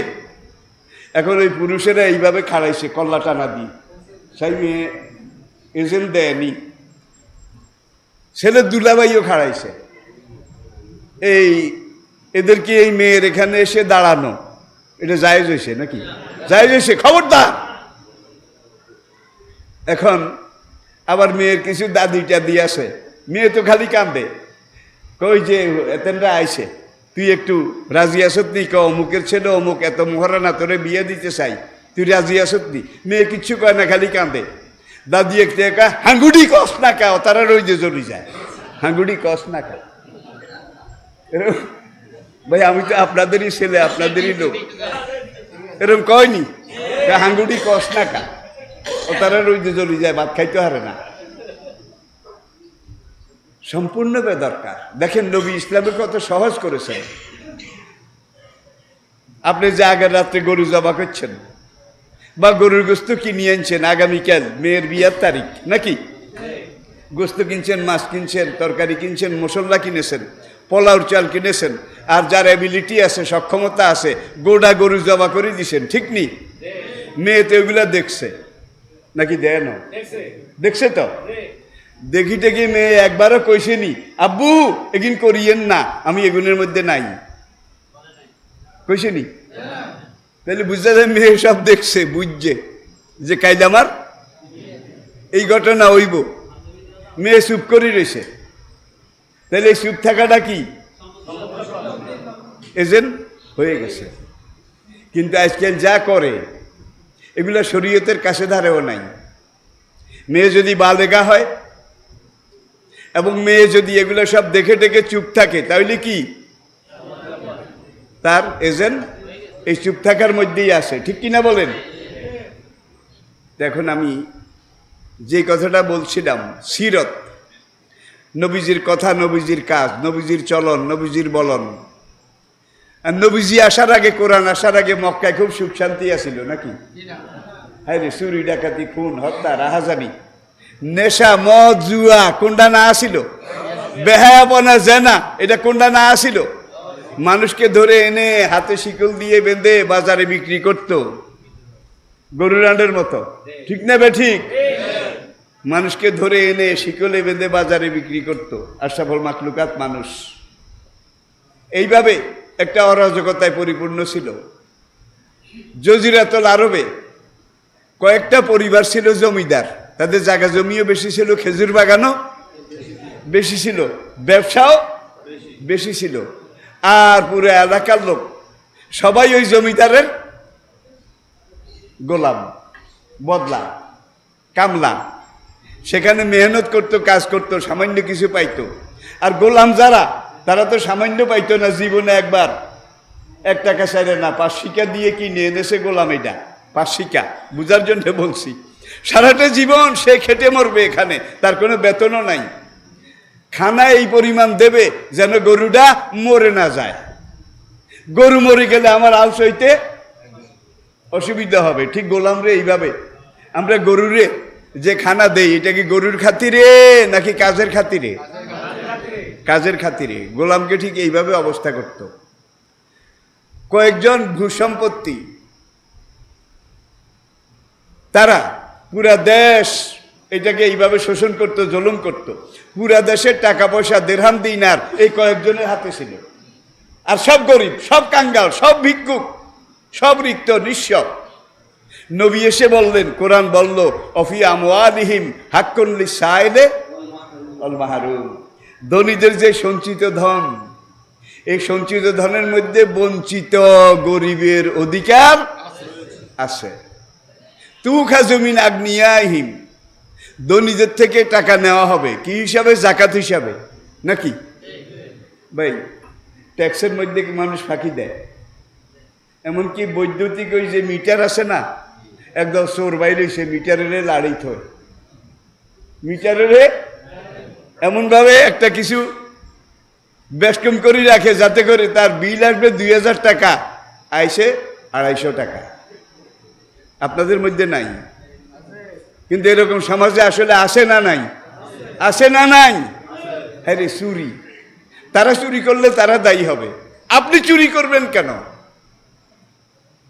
আপনি অন্যের হক এটা নষ্ট করবেন কেন? এখন নবী আসলেন, এইবার সুদ বন্ধ হলো, জুয়া বন্ধ হলো, অশ্লীলতা, বেহায়াপনা, নাচ গান, সংস্কৃতির নামে এই ধরনের নারী ব্যবসা এটাও বন্ধ হলো।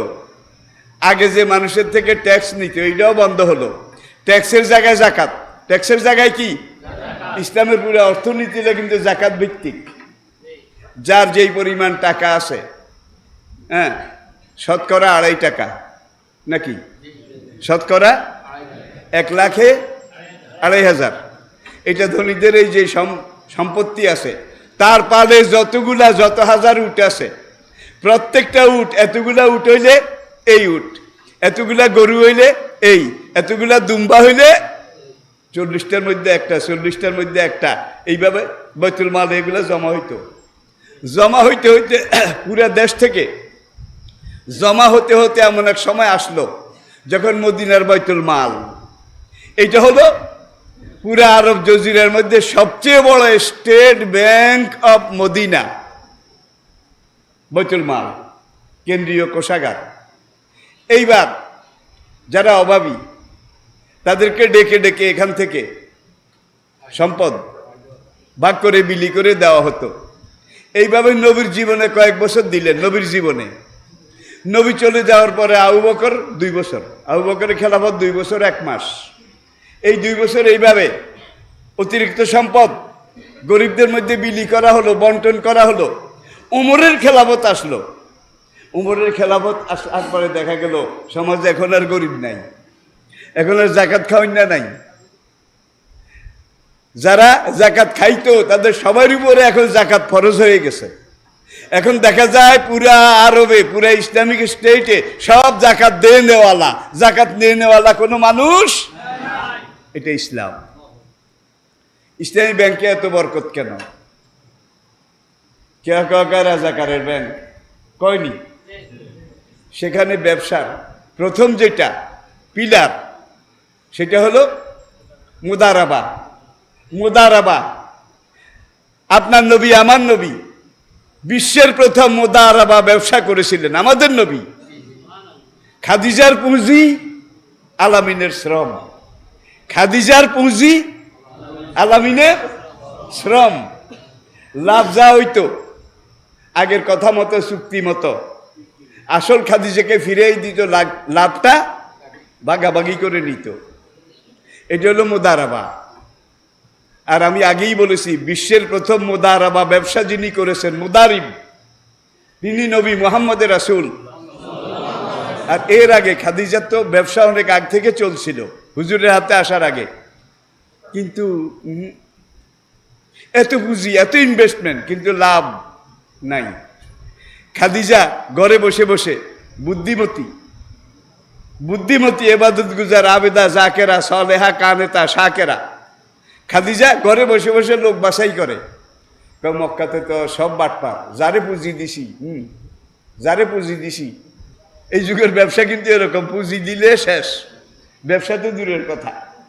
ঠিক না ঠিক? এইবার খাদিজা আলামিনকে খবর দিলেন যে আলামিন, তাও কিন্তু নবুয়তের 15 বছর আগে, আলামিনের বয়স তখন 25 বছর, ঠিক কিনা? আমার এই পুঁজি আছে, তুমি আমার পুঁজি নিয়ে সিরিয়ায় যাও, বসরায় যাও, মিশরে যাও, ইয়ামনে যাও, তুমি আমার ব্যবসাটা দেখাশোনা করো, তোমাকে আমি লাভের এই আমি নেব, এই তোমাকে দেব। প্রথম সফরেই ভাই, গত কয়েক সফরের লাভ প্রথম সফরেই হয়েছে। খাদিজা পুঁজি আরো বাড়াইলেন, আরো বাড়াইলেন, বাড়াইতে বাড়াইতে সাহাবাই কেরাম, তারাও অধিকাংশ ব্যবসায়ী ছিলেন সাহাবাই কেরাম। আশারায়ে মুবাশশারার একজন আব্দুর রহমান ইবনে আউফ, আশারায়ে মুবাশশারার একজন আব্দুর রহমান ইবনে আউফ মদিনা যাওয়ার পরে এত বড় ব্যবসায়ী ছিলেন। একবার মদিনা নগরীতে বিকালবেলা একটা হই হই রই রই, আইয়ে রে আইছে রে, সব মানুষ মরুভূমির দিকে দৌড় দেয়। কি হয়েছে? আব্দুর রহমান ইবনে আউফের সিরিয়া থেকে বাণিজ্য কাফেলা আসে, বাণিজ্য কাফেলা। সেখানে 750 উট ছিল, 750 উট, প্রত্যেকটা উট পণ্য বোঝাই ছিল। মদিনার শহরতলির একজন গরিব, সে যখন শুনল আব্দুর রহমান ইবনে আউফের ব্যবসায়িক কাফেলা সিরিয়া থেকে আসতেছে, সে গিয়ে দেখে যে আব্দুর রহমান ইবনে আউফ তিনি প্রথম উটের উপরে। এই উটটার মধ্যে সবচেয়ে বেশি মালপত্র, দামি দামি সোনা দানা, দিনার দিরহাম। এখন এই বেটাও ঠেঁডা কম না, কেঁডা কম না। এই বেটা আইয়া কয়, আব্দুর রহমান ইবনে আউফ, আপনার মাল বোঝাই একটা উট আমারে আল্লাহর হস্তে দান করেন, মাল বোঝাই একটা উট। আব্দুর রহমান ইবনে আউফ তিনি বললেন, আচ্ছা তুমি কোন গানিবা, কোন গানিবা? বেটায় কয়, জিজ্ঞাসা আপনি বই রয়েছেন সামনের গা, ই গায়ে নিয়ম। আব্দুর রহমান ইবনে আউফ নামি গেলেন উটের পিঠ থেকে, ওই গরিব লোকটাকে হাত ধরে উটের পিঠে বসাই দিলেন। বসাই দেওয়ার পরে হাতে উঠলোই বাড়ির দিকে যায়, পিছনে 750 উঠ বেগুন হিগার হিসে যায়, যত পিঠে যত মারে সব হিগার হিসে যায়। আব্দুর রহমান ইবনে আউফের কাছে লোকেরা এখনো পিছের উঠে তো মানানো যায় না, সবগুলা কিন্তু আগেরটার পিছে পিছে যায়। যায় যখন সবগুলা ছেড়ে দেয়, এই 750 সব মাল সহ ওই গরিব বেটারে দিয়ে দে। গত বছর সাপ্তাহিক সোনার বাংলা একটা সাপ্তাহিক পত্রিকা, তারা ঈদে মিলাদুন্নবীতে, এই 1 বছর আগে ঈদে মিলাদুন্নবীতে একটা ম্যাগাজিন বাইর করেছিল, ম্যাগাজিন। সেই ম্যাগাজিনে একটা আর্টিকেল এসেছিল, আমি নিজে পড়েছি। এই যুগের সবচেয়ে বড় ধনী কে? বর্তমান বিশ্বে সবচেয়ে বড় ধনী কে? বিল গেট সবচেয়ে বড় ধনী। তার সম্পদের হিসাব কিন্তু আমি আপনাদেরকে দিতে পারবো না, এত সম্পদ। এখন সেখানে একটা আর্টিকেল যে এই যুগে বিল গেটসের পুরা দুনিয়াতে সম্পদের যেই পাহাড়, রাসূলের সাহাবী আব্দুর রহমান ইবনে আউফ রাদিয়াল্লাহু তাআলা আনহু তিনি ইন্তেকাল করার সময় যেই সম্পদ তার কাছে ছিল, এগুলো হিসাব নেওয়ার পরে দেখা গেছে বিল গেটসের বর্তমান সম্পদের পরিমাণ 3 প্লাস সামথিং, 3 যোগ অল্প কিছু। আর আব্দুর রহমান ইবনে আউফ রাদিয়াল্লাহু তাআলা আনহু আশারায়ে মুবাশশারার একজন।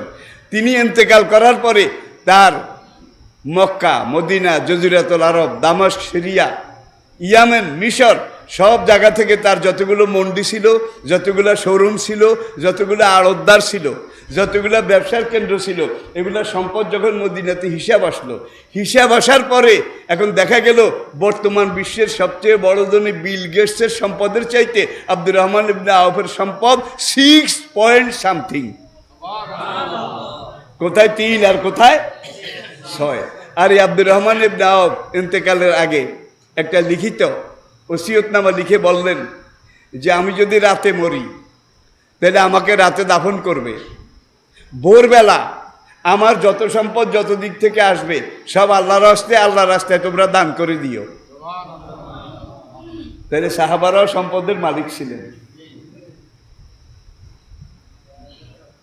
অনেক অনেক সম্পদের মালিক ছিলেন। তারা এই টাকা দিয়ে জান্নাত খরিদ করেছে, বেহেশত কিনেছে, আর আমরা টাকা খরচ করে জাহান্নাম কিনে নিচ্ছি। তাহলে নবীর সিরত, নবীর জীবনের ব্যাপকতা। আর একটা কথা বলে শেষ করি। নবীজি ইন্তেকাল করেছেন। ইন্তেকাল করার পরে একজন সাহাবী নবীজির দাফন কাফনের পরে আম্মা জান আয়েশা রাদিয়াল্লাহু তাআলা আনহা তার হুজরার সামনে আসলেন। কারণ নবীজির বেগমদের মধ্যে, বিবিদের মধ্যে সবচেয়ে কম বয়সী ছিলেন আয়েশা রাদিয়াল্লাহু তাআলা আনহা। তার কাছে আসলেন। যখন নবীজি ইন্তেকাল করেন তখন আয়েশা রাদিয়াল্লাহু তাআলা আনহা তার বয়স ছিল 18 বছর। নবীজি ইন্তেকালের পরেও মা আয়েশা 40 বছর জীবিত ছিলেন। ইতিহাস। এখন আয়েশা রাদিয়াল্লাহু তাআলা আনহার নবীজির রওজা মোবারক যেখানে নবীজি শুয়ে আছেন, এটাই কিন্তু মা আয়েশার হুজরা ছিল। এখন ওই সাহাবী শুধু কাঁদে। আম্মা জান দরজায় একটা চামড়া পর্দা টানানো ছিল, পর্দার পিছনে দাঁড়িয়ে কান্নারত সাহাবীকে জিজ্ঞেস করলেন, মা খাতাবুকা ইয়া বুনাইয়া, বাবা তুমি কি বলবে, তুমি কাঁদছো কেন? সাহাবী কান্না জড়িতভাবেই বললেন, মা এতদিন তো নবীজি আমার সামনে ছিলেন, নবীজিকে দেখে দেখে ইসলামের সবগুলা কাজ আমি করেছি, নবী যেভাবে করেছেন, করতে বলেছেন সেইভাবে করেছি। এখন তো নবীজি ইন্তেকাল করে মদিনার জমিনের নিচে দাফন হয়ে গেছে, আর স্বামীর চরিত্রের খুঁটি নাটি ক্ষুদ্রাতি ক্ষুদ্র তলিয়ে খতিয়ে গভীরভাবে যাচাই বাছাই নিরীক্ষণ করে স্বামীর চরিত্র নিজের ঘরের বিবি যেইভাবে জানে দুনিয়ার অন্য কোনো মানুষ, ঠিক কিনা? এটা একটা সাইকোলজি। কিন্তু এখন নবী নাই, আমি আপনার কাছে এসেছি, মা আপনি এক কথায় আমাকে বলে দেন নবীর সিরত কি ছিল, জীবন চরিত্র, জীবন ধারণের বিভিন্ন পর্যায় কেমন ছিল।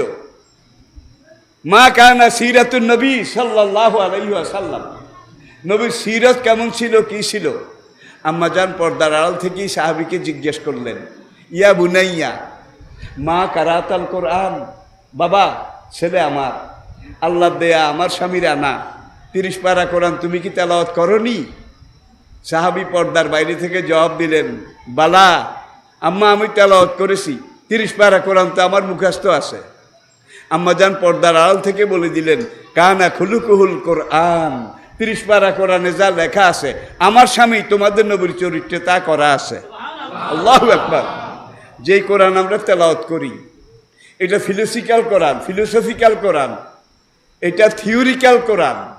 আর নবীর চরিত্র সিরত ছিল এই লিখিত কোরআনের বাস্তব প্রতিষ্ঠিত জীবন্ত জ্বলন্ত শাশ্বত নমুনা। সহজ করে বলছি, যেই কোরআন আমরা তেলাওয়াত করি এটা ফিলোসফিক্যাল কোরআন, থিওরিক্যাল কোরআন। আর নবীর সিরত, নবীর চরিত্র ছিল এই লিখিত কোরআনের প্রতিষ্ঠিত বাস্তব রূপ। কোরআনে যা বলা আছে নবীর জীবনে তার সবকিছু করা আছে। আরেকদিন আরেক সাহাবী নবীজির ইন্তেকালের পরে উম্মতের আরেক জননী আম্মা জান উম্মে সালমা রাদিয়াল্লাহু তাআলা আনহা, তিনি ছিলেন তখনকার দিনে মা যারা ছিলেন তাদের মধ্যে সবচেয়ে মুরব্বী। উম্মে সালমা রাদিয়াল্লাহু তাআলা আনহার কাছে এসে আরেক সাহাবী বললেন, মা নবীর বিবিদের ভিতরে আপনি সবচেয়ে বয়স্কা, আপনি নবীকে ডাইন থেকে বাম থেকে সামনে থেকে পিছন থেকে স্বামী হিসাবে তলিয়ে খতিয়ে গভীরভাবে যাচাই বাছাই নিরীক্ষণ করে আপনি নবীকে যেভাবে পর্যবেক্ষণ করেছেন, মা আপনি আমাকে এক কথায় বলুন নবীর সিরত কি ছিল? উম্মে সালমা রাদিয়াল্লাহু তাআলা আনহা সেদিন জবাব দিয়েছিলেন, আমি কোনখান থেকে শুরু করব, কোনখানে গিয়ে শেষ করব? উম্মে সালমা বললেন, বাবা তুমি কি কোরআন পড়ো নাই? সাহাবী বলেন, জি পড়েছি। আমার স্বামী তোমার নবী যখন রাস্তা দিয়ে হেঁটে যেতেন, কান্নাল কোরআনা ইয়ামশি আলাল আরদ, মনে হতো বাস্তব কোরআন জমিনের উপর দিয়ে হেঁটে যাচ্ছে। জীবন্ত কোরআন জমিনের উপর দিয়ে হেঁটে যাচ্ছে। তাহলে যেই কোরআন আমরা তেলাওয়াত করি এটা লিখিত কোরআন, আর নবীজির সিরত ছিল এই কোরআনে যা বলা আছে নবীজির জীবনে তা করা আছে। এখন কোরআনে যা বলা আছে আমাদের জীবনে কি তা করা আছে? লক্ষ ভাগের এক ভাগ, কোটি ভাগের এক ভাগ। এরপরে আবার ওরস করে, ওরস করে বাদ্য বাজলা তবলাও বাজায়, আবার মিলাদ শরীফ কি কি জানি পড়ে। এরকম বোধহয় একদল নাই, জোরে কন। বেহেশতে যাওয়া এত সোজা না। বেলালের শরীরে চামড়া ছিল না, আম্মারের শরীরে চামড়া ছিল না, নবীজির দাঁত ভাঙছে, মাথার খুলি ভাঙছে, ঠিক কিনা বলেন? একবার নয় অনেকবার। বেহেশতে যাওয়ার কোনো কোনা কন্যা রাস্তা নাই। বেহেশতে যাওয়ার রাস্তা হলো সিরাতাল লাযিনা আনআমতা আলাইহিম, যেই রাস্তা দিয়ে নবীরা গেছে, ওলিরা গেছে, সিদ্দিকেরা গেছে, শহীদেরা গেছে, সেই রাস্তা বাদ দিয়া কেউ ওই কোনা কন্যা হট্ট গায়। কোনা কন্যা ভাই, বেহেশতে যাওয়ার কোনো কোনা কন্যা রাস্তা নাই। 5 ওয়াক্ত নামাজে আপনি পড়েন ইহদিনা সিরাতাল মুস্তাকিম, সেই নবীর রাস্তা, সাহাবায়ে কেরামের রাস্তা আমাদেরকে দেখায় দাও, সিরাতাল লাযিনা। সুতরাং আমরা নবীর রাস্তায় যেন যেতে পারি, নবীর সিরতে যেন যেতে পারি, নবীর সিরতকে জীবনে জেনে মেনে এটার ইতাআত আনুগত্য করে আমরা যেন সাহাবাদের সাথে একই কাতারে হাসরের ময়দানে দাঁড়াতে পারি। আল্লাহ পাক সেই তৌফিক আমাদেরকে দান করুন। আজকের এই মাহফিল সীমিত পর্যায়ে হলেও আমি কিন্তু এত কথা সাধারণত বলি না। আজকে কেন বলছি আমিও জানি না। এতে বোঝা যায় আপনাদের নিয়তটা খালেস, নিয়তটা খালেস। আর যেখানে বাংলাদেশে কেন বহির্বিশ্ব যেখানে যাই, মাঠ যত বড় হোক, কোনো মাঠে মানুষ ধরে না। এত অল্প মানুষের সামনে কথা বলার, আমার জুমাটা আপনারা যারা দেখেছেন, জুমা, প্রত্যেকটা জুমা এক একটা বিশাল মাহফিল। আজকে তো হাসজন তা করে বোধহয় মাসিয়ে খবর দিছে, কিন্তু আমার মসজিদের নিচের তালায় মুসল্লিরা জায়গা পায় না, সব ক্যামেরা। জুমাটা শেষ হয়, খুতবাটা পুরা পৃথিবীতে সঙ্গে সঙ্গে পৌঁছে যায়। যেন জীবনের শেষ মুহূর্ত পর্যন্ত এইভাবে ইসলামের কথা বলে যেতে পারি, কোরআনের কথা বলে যেতে পারি। আল্লাহ পাক যেন সেই সেহেত, তন্দুরুস্তি, সক্ষমতা আমাকে দান করেন। আমি যেন বিছানায় পড়ে ছাগলের মতো কোয়াইতে কোয়াইতে না মরি, বরং আল্লাহ পাক দ্বীনের পথে চলতে চলতে, দ্বীনের কথা বলতে বলতে আল্লাহ যেন শাহাদাতের মরণ নসিব করেন। এই দোয়াটা আপনাদের কাছে চাই। সবাই আত্মায়াতের কায়দায় বসুন, 2 মিনিটে মুনাজাত শেষ।